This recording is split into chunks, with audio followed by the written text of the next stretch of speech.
அருட்பெரும் ஜோதி அருட்பெரும் ஜோதி தனிப்பெரும் கருணை அருட்பெரும் ஜோதி எல்லா உயிர்களும் என்புற்று வாழ்க கொல்லா நெறியே குவலயமெல்லாம் ஓங்குக. திருவருட்பிரகாச வள்ளற்பெருமான் வகுத்த திருவருட்பாவிலே இங்கித மாலை என்ற ஒரு அற்புதமான பதிகம் உள்ளது. அந்த பதிகத்திற்கு திண்டுக்கல் சுவாமி சரவணானந்தா அவர்கள் உரை விளக்கம் எழுதி கடந்த 1982 ஆண்டிலே வெளியிட்டுள்ளார்கள். அதில் முன்னுரையாக அவர்கள் எழுதிய அந்த உரை தற்பொழுது அன்பர்களின் தகவலுக்காக ஒலி வடிவிலே தரப்பட உள்ளது. பதிகத்தின் பெயர் இங்கித மாலை. முன்னுரை வரைந்தவர் சுவாமி சரவணானந்தா திண்டுக்கல். திருவருட்பிரகாச வள்ளலார் திருவருள் உண்மையையே திரு அருட்பாவாக பாடி அருளியுள்ளார். இறைவன் திருவருளே அப்படி அருட்பா வடிவில் வெளியாகியுள்ளது என்றால் அது மெய்யே. இறைவன் திருவருளே அப்படி அருட்பா வடிவில் வெளியாகியுள்ளது என்றால் அது மெய்யே. அப்பாடல்களில் இங்கித மாலை ஒரு முக்கிய தொகுதியாகும். அருள் நாட்டத்தோடு இப்பாமாலையை படித்தறிந்து அருள் என்ப பயன் பெறவே இதனை வழங்கியுள்ளார் வள்ளற்பெருமான். அருட்புலம் படைத்த அருள் உள்ளத்து எழுந்த இப்பாடல்களை அருள் உணர்வு கொண்டுதான் நோக்க வேண்டும். மறுப்புல மயக்கறிவு கொண்டு படித்து அறியலாகாது. கடவுளே அக மெய்ப்பொருளாக இருக்கின்றது. இதனால் உண்மையில் அகப்பொருள் புறப்பொருளே, அகப்பொருள் பரம்பொருளே என்று அறிய வேண்டும். கடவுளே அக மெய்ப்பொருளாக இருக்கின்றது. இதனால் உண்மையில் அகப்பொருள் பரம்பொருளே என்று அறிய வேண்டும். சாதாரண புலனெறியில் காணும் அகப்பொருள் இலக்கணம் பொறிபுலன் நிலைக்கு மேல் செல்லுவதில்லை. ஆன்ம கடவுள் உண்மையை அருள் ஞானத்தால் தான் அறிந்து அடைய முடியும். உலகியல் துறையில் விளங்கும் அகப்பொருளில் வரும் தலைவன், தலைவி, நற்றாய், செவிலி, தோழி எல்லாம் மனோ அறிவு எல்லை உட்பட்டு மயக்கு இன்ப துன்பத்தை தந்து ஒழிவனவே. அருளியல் துறையில்தான் அருட்பேர் உண்மையும் பேரின்பமும் வெளிப்பட்டு இலங்கும். தலைப்பு இங்கிதம்.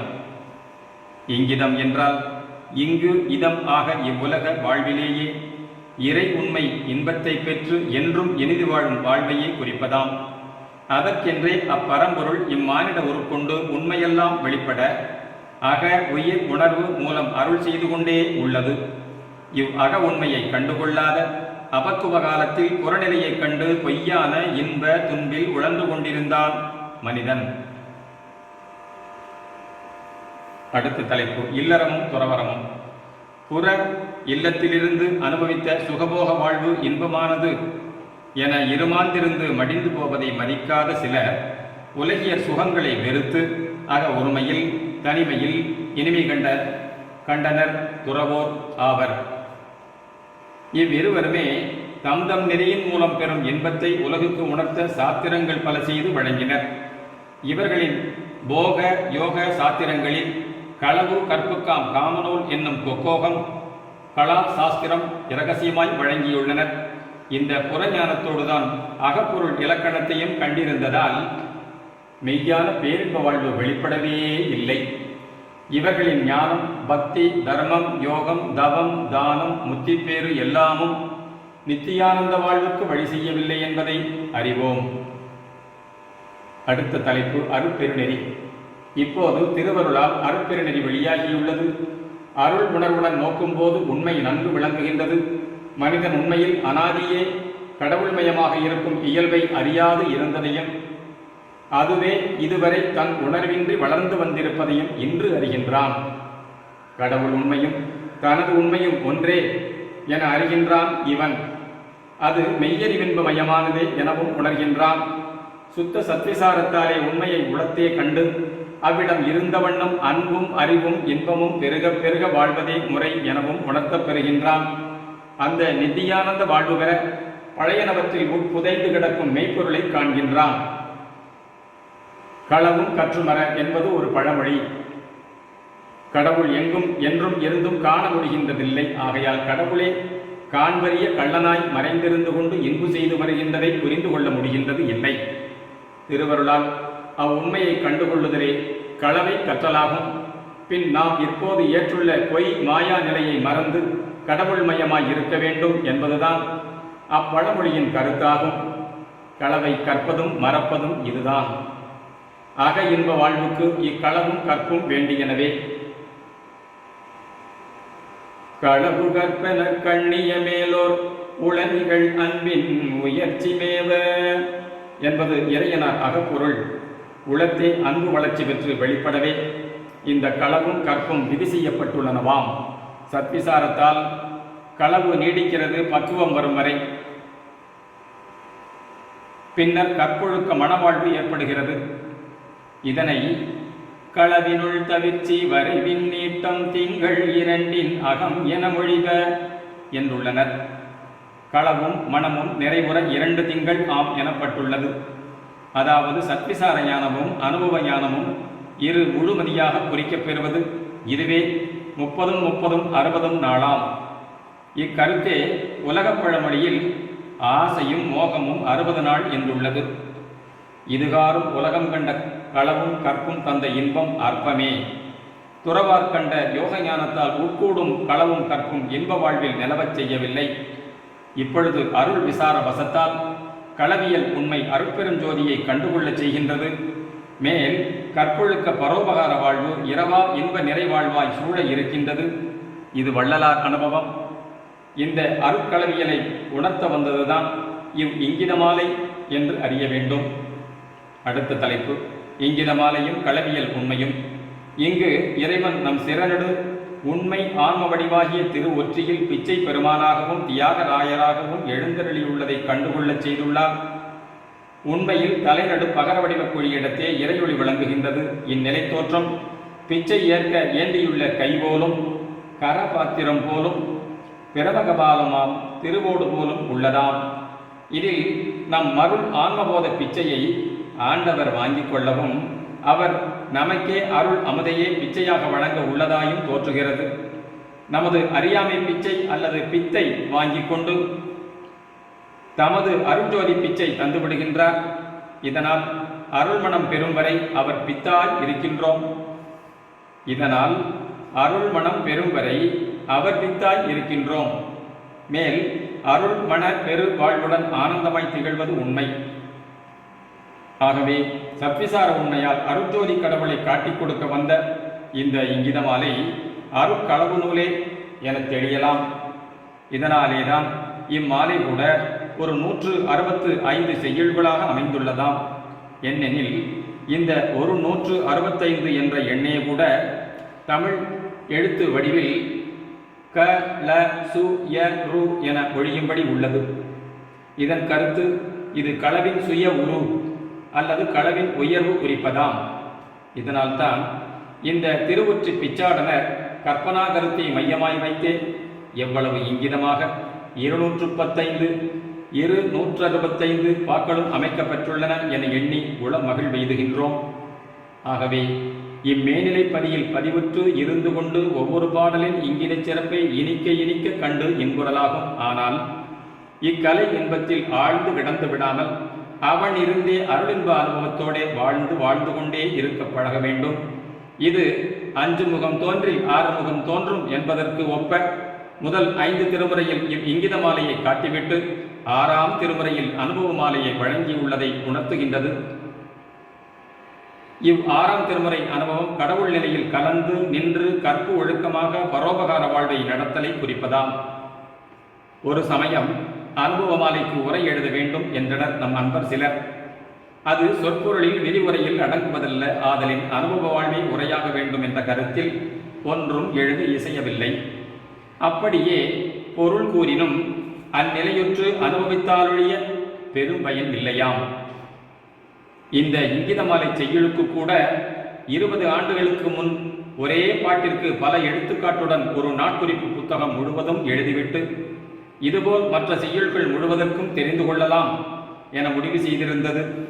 ஆனால் சென்ற ஆண்டு இம்மாலை முழுமைக்கும் உரை தர வேண்டும் என்று அன்பர்கள் வேண்டிக் கொண்டதால் இந்நூல் உருவாக்க நேர்ந்தது. தயவு வாழ்வு என்பது அடுத்த தலைப்பு.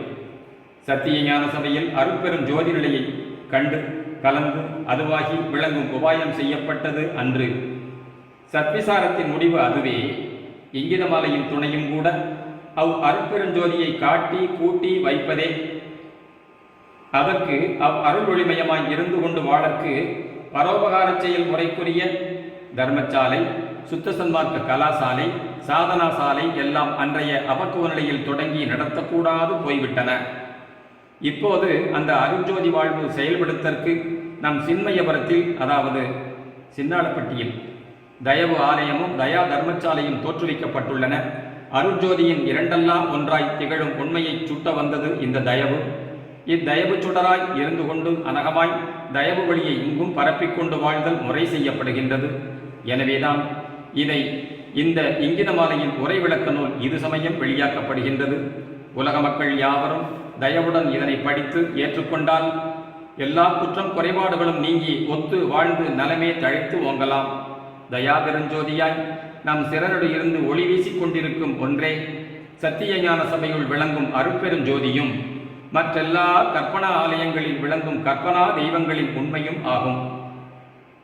ஆகையால் எங்கும் உள்ள எவரும் தம் உள் தாமே தயவு ஒளி வண்ணமாய் இருந்து கொண்டு வாழ பெருநலம் பெருகும் நன்மையே ஓங்கும். இத்தருணம் இங்கித மாலை உரை வெளியாக்கப்பட காரணம் மக்கள் உண்மை கண்டு தயா வாழ்வு மேற்கொள்ளக்கேயாம். ஏனெனில் பால் உணர்ச்சியை பெருக்கி புலன் இச்சையை வளர்த்து மக்கள் சமுதாயத்தை கட்டுக்கடங்காது தொல்லையில் பட்டு அழிந்து ஒழியச் செய்கின்ற பெருந்தீமையை தவிர்த்து தயவு உணர்வை பெருக்கி தயவு செயலில் ஈடுபட்டு நல்லின்ப வாழ்வில் தழைத்து ஓங்கச் செய்தற்கே இது சமயம் இது வெளியாக்கப்படுகின்றது. புலன் என்ப வேட்கை மிக்க வலியது. அதனால் வரும் கேட்டை பலகால் சொல்லித்தான் தயா என்ப நெறிக்கு மக்களை திருப்ப வேண்டியுள்ளது.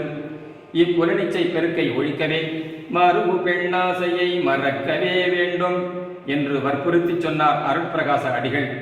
ஆனால் அதை ஏற்காத உலகம் மாறுபட்ட நெறியில் வெறிகொண்டு விரைந்து அழிந்து கொண்டே உள்ளது. இப்பொழுது அவ்வள்ளலாரே யாவருள்ளும் சிறிது சிறிதாக தன் கருத்தை புகட்டி நல்வழிக்கு வர தூண்டிக் கொண்டிருக்கின்ற காரணத்தால் விரைவில் தயவு நெறியை உலகம் ஏற்கப் போவது திண்ணம். ஆகவே தயவு செய்து இது கொண்டு உய்வதாக உலகமெல்லாம். அடுத்த தலைப்பு இங்கிதம், பொதுவும் சிறப்புமான விளக்கம். பிரபஞ்ச தோற்றமும் இயக்கச் செயல்கள் யாவுமே உண்மையை வெளியிடும் இங்கித அடையாளங்களாக உள்ளன. அகண்ட வெளியும் அதில் நிறை இயற்கை ஆற்றலும் நுண்மின் துகள்களுமே அ உ எம் என தோன்றி ஓம் என ஆகி சதா ஒளி ஒளியாய் விளங்கிக் கொண்டுள்ளன. இந்த ஓம் தான் இறை உண்மை ஓர் இங்கித குறிப்பாய் இருக்கின்றது. இந்த ஓம் தான் இறை உண்மைக்கு ஓர் இங்கித குறிப்பாய் இருக்கின்றது. இதற்கு உள்ளீடாக எல்லாம் வல்ல ஆண்டவரின் அருட்பெரும் ஆற்றல் இருந்து கொண்டு புறச்சூழலாய் எல்லா பொருள் வடிவங்களையும் எல்லா உயிரின வடிவங்களையும் சிறந்த நம் தேக வடிவங்களையும் ஆக்கிக்கொண்டும் மாற்றிக்கொண்டும் உள்ளதாம். மேற்படி ஓங்கார அக மெய்ப்பொருளின் உண்மை முற்றும் இம்மனித பிறப்பில்தான் பக்குவத்தை கண்டு அனுபவத்திற்கொண்டு அழியா என்போடு வாழவே இங்கிதம் செய்யப்பட்டுள்ளது. இம்மனித படைப்பின் கருவினை தொடக்கத்திலே அந்த கடவுள் இங்கித ஓங்காரம் ஆன்ம சிற்றுணவாய் வெளியாக்கப் பெற்று அதனை சூழ உயிர்ப்பிண்ட வடிவம் வளர்ந்து உலகில் வாழ வருகின்றது. அப்போது ஓங்கார ஒரு சொல் சோல் ஆன SOUL சோல் ஆன ஆன்மாவின் உள்ளிருக்கும் அகர உகர மகர மெய்நிலைகளே முறையே தேகமாயும் உயிராயும் உள்ளொளியாயும் பரிணமித்து விளங்குகின்றன. அந்த அக ஒளியிலிருந்து இறையருள் அமுத ஆற்றல் வெளிப்படும் போதுதான் ஆன்மாவுக்கு நித்தியானந்த அனுபவம் ஏற்பட்டு அழியாது விளங்க ஆணை பெறப்படுகின்றது. இந்த உண்மை அறிந்து அடையப்பெறாதவரை ஆன்மாவுக்குள்ளிருக்கும் திருவருள் சக்தியால் நியதிப்படி உயிர் உடம்பு ஆவதும் அழிவதுமாய் உள்ளனவாம். இவையே மனிதனின் அகநிலை உண்மையும் புறநிலை இயல்புமாம். இறையனுபவ நிறை வாழ்வு பெறவே இன்றைய மனிதன் பிறப்பிக்கப்பட்டுள்ளான். மனிதன் முதலில் தன்னை புறத்திருந்து வாழும் நிலையற்ற வாழ்க்கை கொண்டவனாக எண்ணி அவத்தைப்பட்டு அழிகின்றான். பின்னர் பக்குவத்தே அக அனுபவ அருள்நிலை ஏற்று வாழ முற்படும் போது அழிவில்லாத நித்தியானந்த வாழ்வு ஏற்படுகின்றதாம். இவையே ஓர் ஆன்மாவுக்கு முன் சாதாரண உருவ நிலையும் பின் சிறந்த தெய்வீக வடிவ நிலையுமாம். இந்த முன்னான அழிவுறு தேகம் சவ வடிவம் என்றும் பின்னான அழிவற்ற திவ்ய தேகத்தை சிவ வடிவென்றும் முன்னோர் கூறியுள்ளனர். இந்த சிவ வடிவையே சிவ தனுவாம் வினாகம் பின் ஆகம் என்றனர். வினாகம் என்றால் சிவன் கை வில் என்பது இங்கித குறிப்பு. திருவருள் அனுபவத்தால் ஒருவனது முன் ஆகமம் அதாவது முனாகம் வினாகமாக மாறி இனிது திகழ்வதாம். இதனை விளக்கும் ஓர் இங்கித பாடலை பார்ப்போம். வயலார் சோலை எழில் ஒற்றி வாணராகும் இவர்தமை நான் செய்யலார் அடியார்க்கு அருள்வீர் உம் சிரத்தும் உரத்தும் நிகழ்கரத்தும் வியலாய்க் கொண்டதென் என்றேன் விளங்கும் பினாகம் அவை மூன்றும் இயலார் காண்டி என்கின்றார் இதுதான் சேடி என் நேடி. விளக்கம். ஓங்கார ஆன்மாதான் அருள் இறைவன் உரையும் திருவொற்றியூர். ஓங்காரத்து உட்பொருளே அருட்பரம் பொருளாய் இருந்து கொண்டு அகர உகர மகர மெய்யை உடல் உயிர் உள்ளொளியாய் விரிந்து இலங்குகின்றது. இவையே சிவவடிவில் தலை இதயம் உடல் நிறைவில் கம் நாகம் வினாகம் ஆக புனைந்துரைக்கப்பட்டன. தேக வடிவிலிருந்து வாழ்ந்தால் இவ்வினாகமாம் சிவானுபவம் ஏற்படாது. தலையாய ஒளிநிலை நின்று வாழ்ந்தால்தான் அகமிருந்து விரிகின்ற உயிர் உடம்பு அருள் ஒளிமயமான சிவவடிவாய் திகழ முடியும். வியலாக வெளிப்படையாக விளங்குவதுதான் வினாகம். ஆனால் இயலாக அக ஆன்ம இயற்கையான தயவார் காண வேண்டும். தயவால் தயவினால் தயவு கொண்டு வாழ்ந்தால்தான் உண்மையில் அக அனக விரிவான தயவு சுத்த வடிவாய் விளங்கும். இதில் த உள்ளொளி ய இதய உயிர் கு புற உடம்பு ஆகவே இந்த தயவு வடிவே பினாகம் என்னும் சிவானுபவ வடிவமாகும். மற்றொரு வகையிலும் இதை விளக்கலாம். ஓங்கார வடிவில் அ உ இம் புறத்திருந்து உள்ளொடுங்க செய்வது, இம் உ ஆவே உன்னின்று வாழ வைப்பதாம். இன்னொரு முறையில் நாய் ஆன தூல பஞ்சாக்கர வடிவில் அகத்தே நாயகனாய் விளங்கும் பதிநிலையுற்று நின்று தயா வாழ்வால் சாவாமை பெற்று திகழலாம் என்ப. இதுபோல் இவ்விங்கிதச் செய்யுள் ஒவ்வொன்றும் ஒவ்வொரு விளக்கத்தால் நம்மை அகநிலையில் இருந்து கொண்டே அனக வடிவேற்று வாழ வழி செய்கின்றதாம். இதுபோல் இவ்விங்கிதச் செய்யுள் ஒவ்வொன்றும் ஒவ்வொரு விளக்கத்தால் நம்மை அகநிலையில் இருந்து கொண்டே அனக வடிவேற்று வாழ வகை செய்கின்றதேயாம். அருள் உரை அடுத்த தலைப்பு. அருஞ்சோதி கருணை கடவுள்தானே அருட்பிரகாசர் உள்ளத்தில் வெளிப்பட்டார். அத்திருமுன் நின்ற அடிகள் சில ஐய வினாக்களை எழுப்பி தெளிவு பெற வேண்டிக் கொண்டார். திருவருளும் உணர்த்தினது. தெளிவு பெற்ற அவர் தன் மனத்துக்கும் தெளிவு உண்டாக அதன் மூலம் நாமும் பயன்பெற அப்படியே அவர் கூறினதை கூறி சிந்தித்து பார்க்க செய்கின்றார். இவர் வினாவும் அவர் விடையும் இவரது மனத்தளவில் நின்று நாமும் நன்கு புரிந்து கொண்டு வாழ்வில் இன்ப நலம் பெறத்தான் அவ்வகக்குறிப்பு விளக்கங்களை இங்கிதச் செய்யுள் வடிவில் வழங்கியுள்ளார் வள்ளற்பெருமான். இச்செய்யுள்களில் கடவுளே தலைவர், வள்ளல் அடிகளே தலைவி, உண்மையை வெளியிடக் கூடியிருக்கும் மனமே தோழியாம். சைவ சமய கற்பனை கொள்கை கோட்பாட்டிற்கு இணங்கவே இங்கு இங்கிதப்பாக்கள் மிக திறமையோடும் சொற்பொருட் கருத்து செறிவோடும் அணிந்துரைக்கப்பட்டுள்ளனவாம். புலன் உணர்வு மட்டும் கொண்டு நோக்குவோர் காம கலைநயம் கண்டு கவரப்படுவர், துறவோர் வெறுப்பர். இறையருள் உண்மை நிலை நின்ற தயா உணர்வோடு நோக்கினால் சமயமதாதீத கற்பனை கலை கடந்த மெய்ப்பொருளை கண்டு பெரும் பயன் பெறலாம். உலக மக்கள் எல்லோரும் அருள் இறையின் பேருண்மையை கண்டு மேலான தயாமல இன்ப வாழ்வில் தழைத்தோங்கவே இந்த இங்கிதப்பாக்களின் பொங்கு அருட்பொருளை வெளியாக்குகின்றது அவ் அருளே. ஆதலின் எல்லா ஆன்ம நேயர்களுக்கும் ஓர் வேண்டுகோள். 1. எல்லாம் வல்ல கடவுள் சிறநடுத்தலத்தே தயவு சுடராய் திகழ்கின்றதை நினைவில் கொள்ள வேண்டும். 2. அதுதான் நமக்கும் பிற எவ்விடத்து உள்ள எவர்க்கும் தன்மயமாக்கி நிலைத்த இன்புடு வாழ்விக்க உள்ளதாம். ஆகையால் 3. நாம் தேகேந்திரிய புலபோக இச்சை இல்லாது அச்சுடர் வண்ணமாய் வாழ பழகிக்கொள்ள வேண்டும். 4. சிந்தனையும் சொல்லும் செயலும் அகநிலை நின்று அனகமாக வெளிப்படச் செய்வது நம் கடமையாம். 5. இங்கிதச் செய்யுள் ஒவ்வொன்றும் சொற்களாலும் குறிப்பு மொழிகளாலும் புனைந்துரைகளாலும் கற்பனை கதைகளாலும் நம்மை மேல்நிலையில் தயவுச்சுடராய் விளங்கச் செய்யவே உருவாகி எழிலுறுகின்றதாம். நாமும் இங்கு 6 இங்கித தயவு வழியாய் இருந்து கொண்டு நம்மை சூழ உள்ளவர்களும் நம்போல் இங்கிதம் பெற்று வாழ இசைத்துக் கொண்டே இருப்போம். அருட்பொருள் கொண்டு உலகம் இங்கிதம் பெறும். தயவே இங்கிதம். அடுத்து இங்கிதம் 7 என்ற தலைப்பிலே இங்கித பாடல்.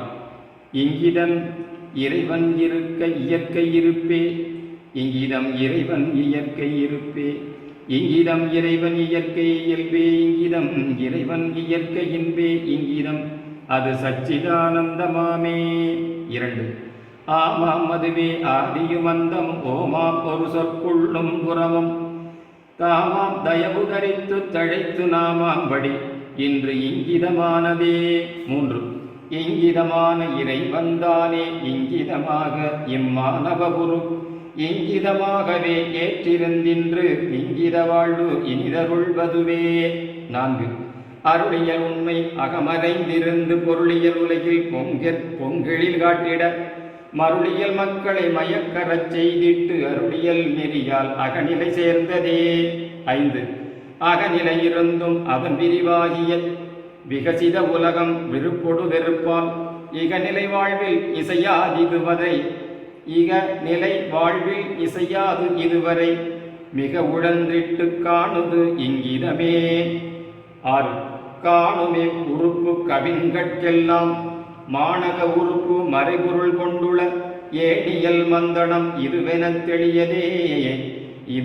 தெளியவே ஆணியல் பெண்ணியல் ஒன்றாய் அணியுதே. 7.